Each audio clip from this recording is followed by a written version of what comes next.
Қайырлы күн, құрметті көрермендер.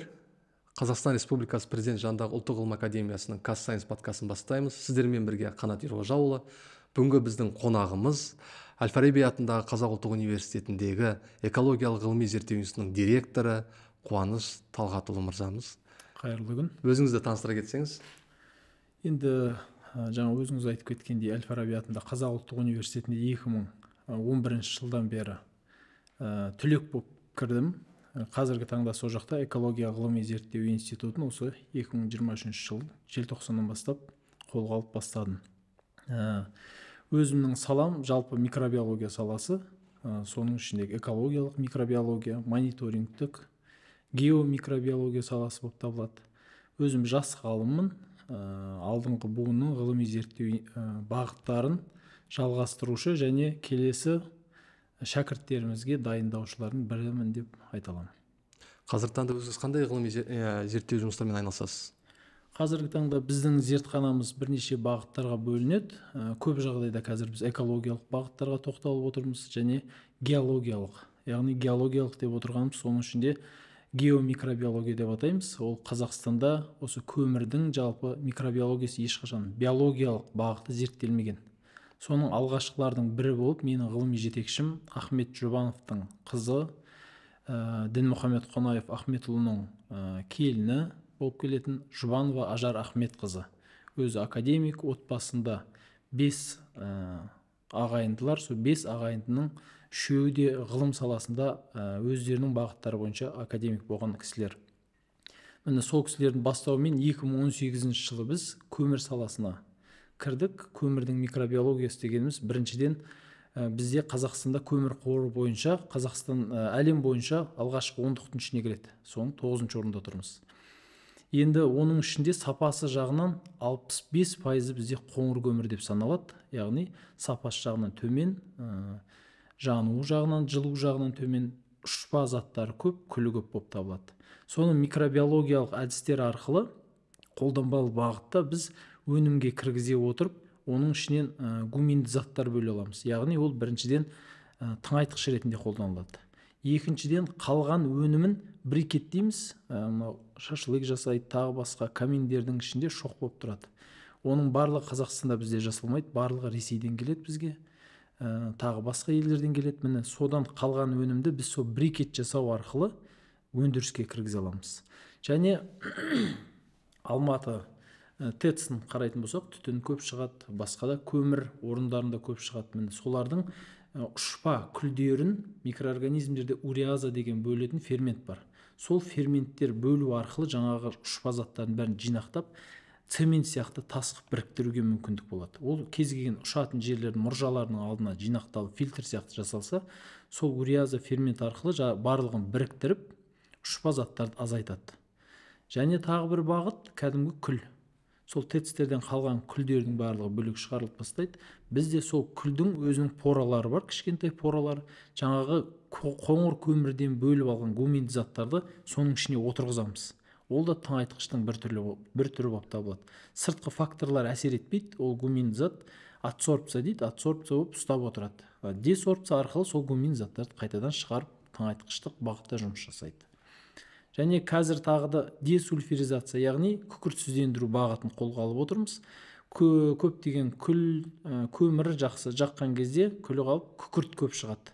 Міне күкірттің бірнеше формасы бар. Жаңағы теобациллус тағы басқа деген микроорганизмдер арқылы сол күкіртсіздендіру жұмысын қолға аламыз. Және тағы бір кіші бағытымыз бар. Оны қазір енді алдағы уақытта қолданбалы бағытта тексеріп жатырмыз. Көмірдің өзінен газ алу, метан газын. Метанобактериум деген бактерия бар, сол микроорганизмдер көмірдің структурасына еніп, соның ішінен конвертация, биосолюбилизация жасау арқылы газ бөліп шығады. Бұл бағыт өте маңызды бағыттың бірі. Өзіңіз білесіз, Қарағандыда сол газдың пайда болуынан шахтада жарылыстар болады. Біз өзі айтады ғой, бір Алла өзі бір жолын беріп, жолықтырды. Сол Қарағандыдағы жарылыстың 2-3 күннен кейін біз Қытайға іс сапарымызбен соны зерттейтін компаниямен байланыс жасадық. Олар енді нақты технологиялық жағынан сол газдың ішіне кіріп, көмір кен орнына, соның ішінен газды шығарып отырады екен. Ал біздің микроорганизм сол жердегі көмірден газды шығарып жинақтап отыратын болса, ол өте жақсы біздің елімізге пайдалы бағыттың бірі болып табылады. Мына қазіргі таңда осындай бағытта ол біздің әрине зертхана, ал жалпы институт бойынша айтатын болсақ, бірнеше түрлі бағыттар бар.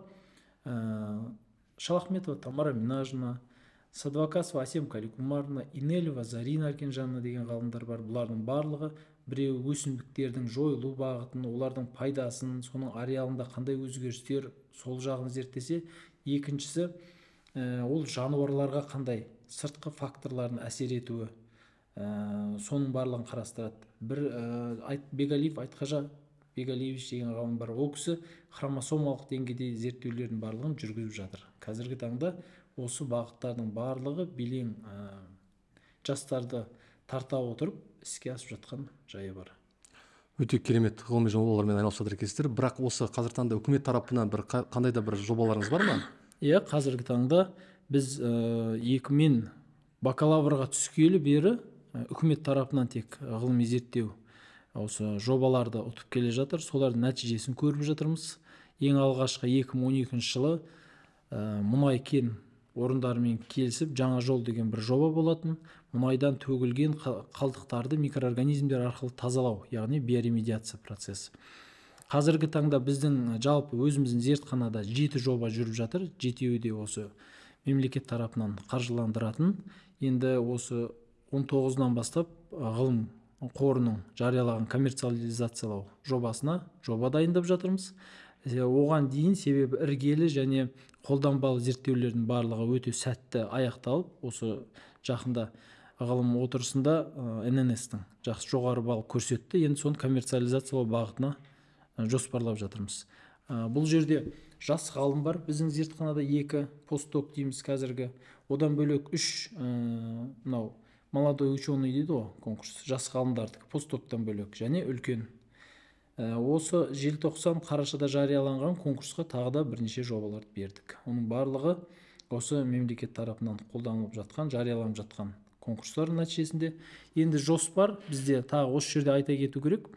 Қазақстан, Қытай, неміс халықаралық лабораториясы ашылды бізде. Солармен қосылған халықаралық жобаны қазір әзірлеу үстіндеміз. Ал енді мысалға осы жобаларыңызды қазір айналысып жатсыздар, үкімет тарапынан жобаны қолдау алдыңыздар, енді ары қарата коммерциализациялайсыздар. Болашақта өндіріске айналдыру жоспарларыңыз бар ма? Иә, ол міндетті түрде, себебі біз жаңағы айтқан тыңайтқыш, оларды біз зертханалық деңгейде және далалық деңгейде тексердік. Оның нәтижесінде көрдік. Бізде тыңайтқыштың да көбісі сырттан келеді. Сол себепті ол өте маңызды саланың бірі. Және екінші жағынан біз жаңа айттық, көмір қоры жағынан 9-ыншы орында тұрсақ, соның сапасы жағынан қай көмір кен орындарына барсақ та үйінді болып тұр олар босқа. Біздің нақты мәселені шешу сол тыңайтқышты өзіміздің елде жасау. Және екіншіден сол үйінді болып тұрған терикондардан жойылу. Ол үйінді болып тұрса экологияға зардабы көп, ұшпа заттары көп деген сияқты. Яғни міне осы жасаған технологиямыздың барлығын қазір жазып жатырмыз. Фонд наукимен коммерциализациялау. Көптеген қызығушылық компаниялар бар. Солардың негізінде ары қарай өндіріске енгізу. Енді кез келген ғалымның басты мақсаты жақсы бір база құрастыру зертханалық, және содан шыққан өнімді елге пайдасын беретіндей болу керек деп ойлаймын. Ал енді мысалға өндіріс деп жатырмыз. Жаңағы өткенде осы жақын арада бір қазалы бір не болды, жағдай болды. Өте шахтада біраз адамдар қайтыс болды, өзіңіз білесіз. Енді мысалы сол өндіріс компаниялар, жаңа өзіңіз айттыңыз ғой, сол жерде газ болды. Соның несінде жарылыс пайда болды.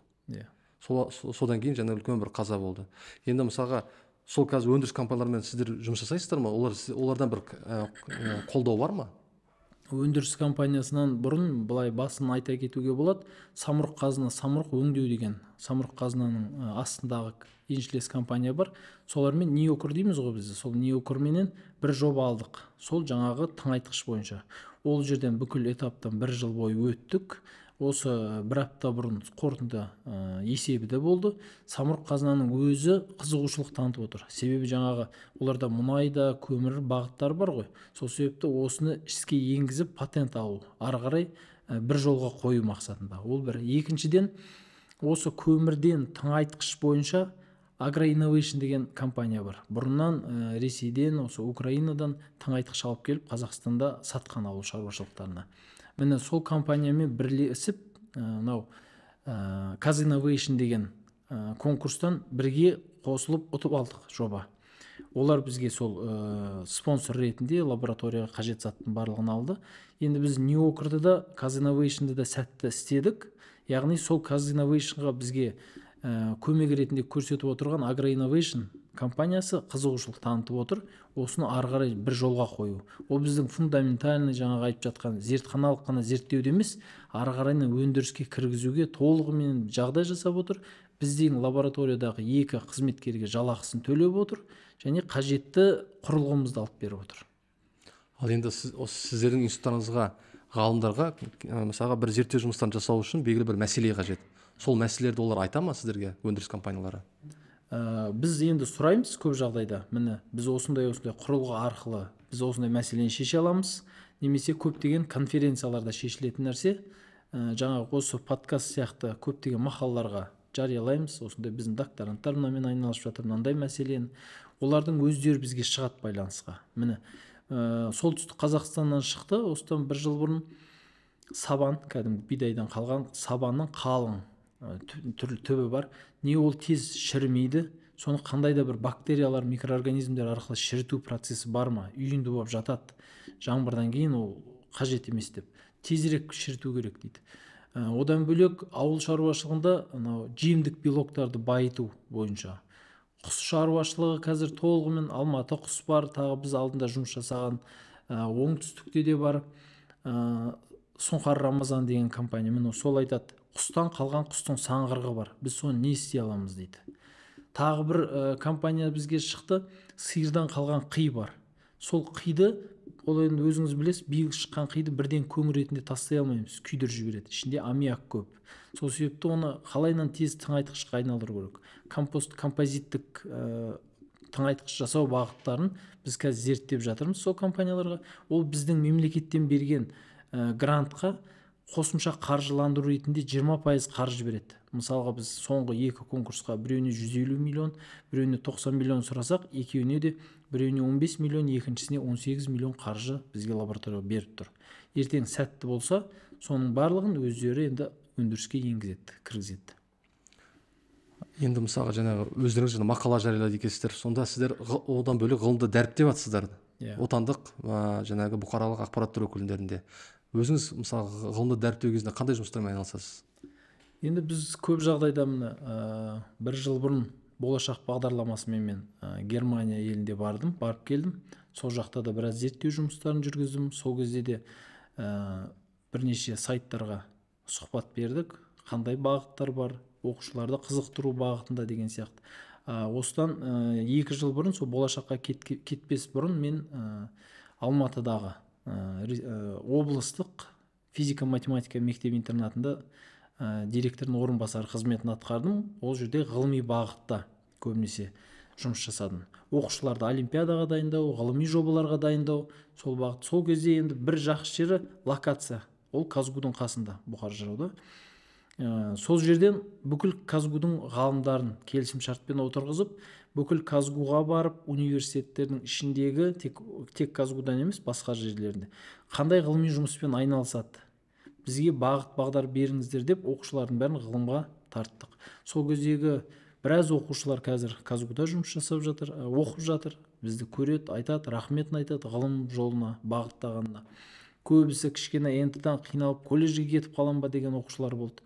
Олардың барлығын түсіндірдік. Ол бір колледжбенен ертең мейлі колледжді бітіру керек, бірақ ол көп жағдайда көлік жөндеу, сол салаларда аз уақытта бітіріп жақсы маман болуға жақсы.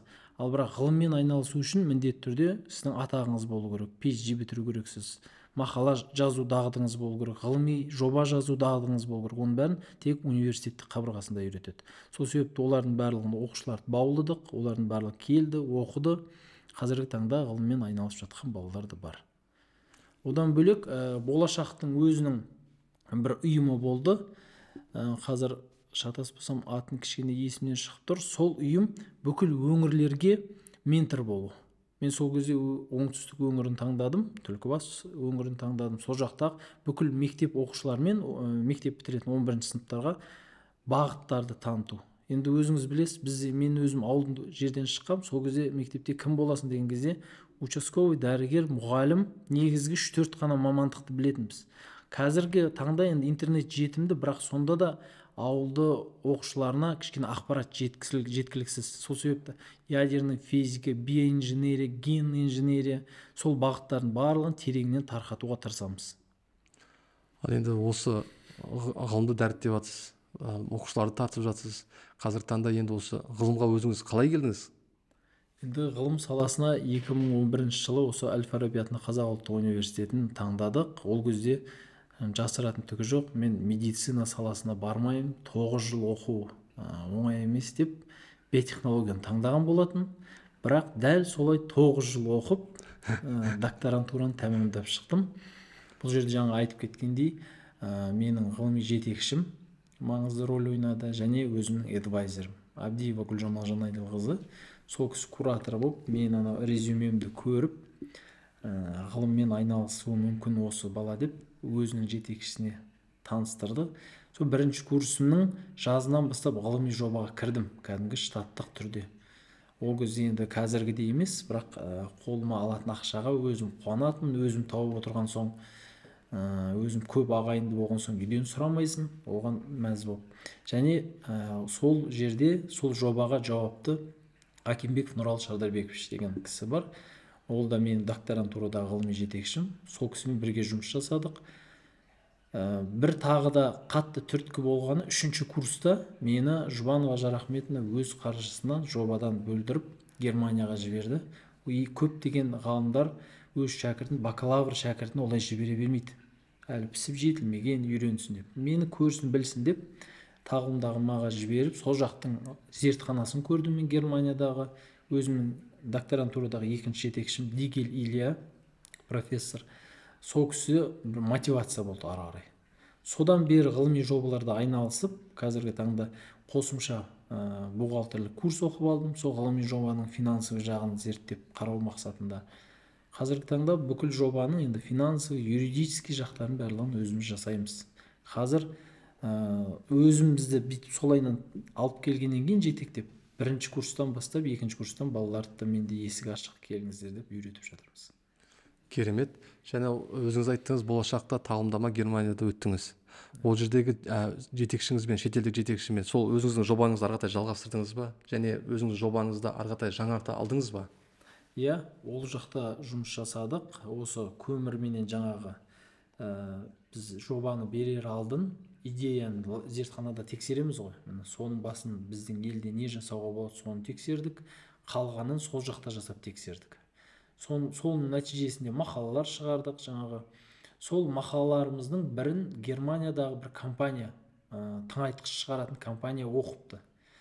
Біз елге келдік, 2-3 айдан кейін сол жақтағы неміс жетекшіме, жаңағы Илья Дигель профессорыма шетелдік, сол кісілер байланысқа шығыпты. Осылай сіздердің мақалаларыңызды оқыдық. Енді біз ол кісі бар, бұл жақтағы бар, бәріміз мақалада автормыз ғой.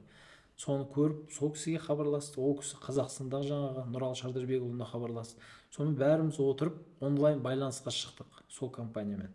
Сол компаниялар біз сіздерге позиция берейік, яғни постдок не, біздің зертханада осыларды бір пысықтап дәлелдеп көрсетсеңіздер, алар қарай, яғни олардың ойы өндіріске енгізу.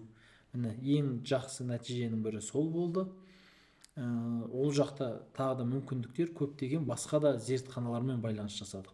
Соның нәтижесінде 500 ғалым бағдарламасымен жаңағы менің жетекшім Нұрал Шардарбекұлы 15 қараша күні 1 жыл тағылымдамаға қайтадан кетті. Сол лаборатория жұмыс жасауға. Қазір зертханамыздың 2 қызметкері сол зертханада, біреуі 500 ғалым бойынша кетті, біреуі болашақтың тағылымдамасы бойынша кетті. Екеуі де сол жерде жүр.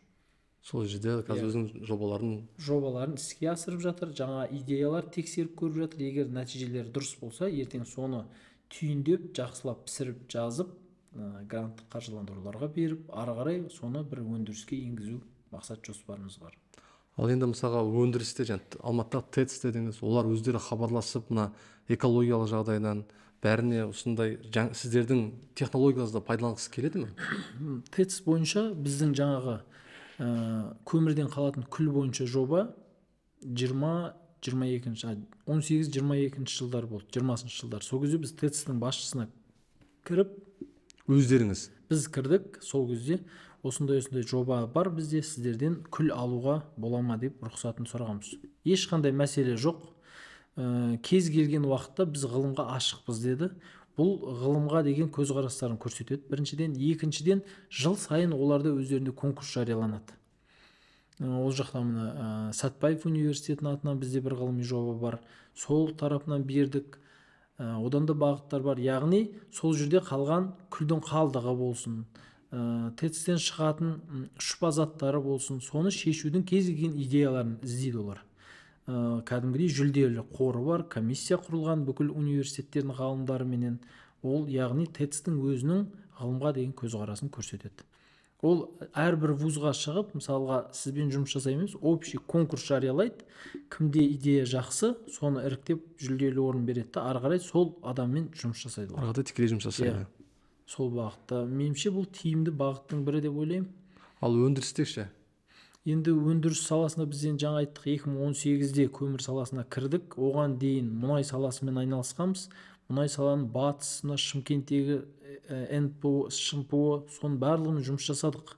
Олар кәдімгідей өздері айтады бізге, міне төгілген мұнайдан қалған қалдықтар бар, соны тазалау жұмыстары, хоздоговор дейді ғой, сол сияқты қаржы бөледі, біз оны барып тексереміз, бір жыл бойы нәтижесін көреді, нәтижесі жақсы болса, ол создырып, сол аймақтың бәрін тазалауға мүмкіндік жасайды бізге, ғалымдарға. Енді көбі кіре бермейтін организациялар ғой, ғалымдарға барлық кезде есік ашық олар. Яғни бұлар да еліміздің экономикасына жұмыс жасап жатқан жерлер ғой. Подрядчик біреу, мысалы субподрядчик, олардың барлығы жұмыс жасап. Ал енді көмір саласынан самұрықтың өзі қазір қызығып отыр. Басқа енді әзірге өндіріс салаларынан көмірдікін бұлай білмейді екенбіз. Енді мысалға өзіңіз қазір ғылым саласында өзіңіз студенттерге жетекшісіз бе? Иә, қазіргі таңда өзіміздің зертханада 2 магистрант бар, бакалаврдың студенттері бар ағылшын тобынан. Мен жаңа айтып кеттім, Сәтбаев университетінде де қосымша жобамыз бар, ол жақтан да бірнеше студенттер бар. Олардың барлығы осы ғылыми жобалардың шеңберінде диссертацияларын қорғайды. Біздің зертханада кішкене батыстық үлгіге көшкенбіз. Сен мына тақырып жасайсың деген ол нәрсе жоқ. Бірінші көреді, бізде мынандай бағыттар бар, қайсысы сізге қызықтырады. Біреу бар, мүлдем тағамдық биотехнология қызық дейді. Оған мысалға Меркі сыр зауытынан қалатын сүт сары суы бар. Соның негізінде спирт алуға мүмкіндік бар. Сол бағытта жұмыс жасауға болады. Сондай бағыттармен студенттер өздері таңдайды. Яғни өзі таңдаған студент ғылымға бір табан жақын деген сөз. Ал егер жоқ, сіз қандай жоба бересіз, мен соны алып кетем десе, ол бакалаврмен ары қарай қызығушылық жоқ, аяқтасам болды деген бағытта жүрген студенттер. Қуаныш мырза, біздің осы Қазақстан Республикасы Президент жанындағы ұлттық ғылым академиясының подкастына келгеніңізге көп рахмет. Өз зерттеуіңізді бөлісіп, біздің көрермендеріміз, ғалымдарымыз бір ой түйді деген сенімдеміз. Біздің енді кішігірім өзіміздің сыйлығымыз бар, соны қабыл алыңыз. Рахмет көп сіздерге де шақырғандарыңызға. Біздің тараптан да енді әрине қазіргі мемлекет тарапынан, жаңадан құрылған академия тарапынан да ғалымдарды қолдау өте жақсы жүріп жатыр. Мен өзім жас ғалымдарды Күнсұлу Дальтонқызымен кездесуіне қатыстым. Мамыр айында болған. Әлі есімде, өзімде Инстаграм парақшамда біраз ғылым туралы деген ұсыныстар айтқан болатым. Сол кезде отбасы банк туралы қозғағанбыз. Соның нәтижесін міне желтоқсанда көріп отырмыз. Біздің зертхананың өзінде 3 ғалым университет ректорынан бағыт бағдарламаны направление алды, отбасы банктан алды, енді үй қарастырып жатыр. Бұның барлығы ғалымдарға деген жасалған қуанышты жаңалық. Жаңа айтып кеткенде 2 ғалымымыз қазір тағылымдамадан өтіп жатыр. Бірі профессор атағын алды. Бұның барлығы жан-жақты қолдау. Президенттің, министрдің, университет басшыларының деген сияқты. Сіздерге де табысты осы ғылым жолында толағай табыс тілеймін. Рахмет. Қазіргі жасалып жатқан ғылым академиясының жөндеу жұмыстары, құрылымдарының бағыттары барлығы сәтті аяқталсын. Біз жас ғалымдар тек қолдаймыз, арттарыңызда тіреуші болып деген сияқты. Тек қана жақсылықтар тілеймін. өркендеп ғылым академиясы дами берсін. Рахмет көп. Енді құрметті көрермендер, біздің осы ғылым саласындағы жүрген ғалымдар, студенттер, докторанттар, сіздерден біз үлкен нәтиже күтеміз, үлкен ғылыми жаңалық күтеміз. Барлықтарыңызға бізбен бірге болғандарыңызға рахмет. Келесі кездескенше сау саламатта болыңыздар. Сау болыңыз. Рахмет.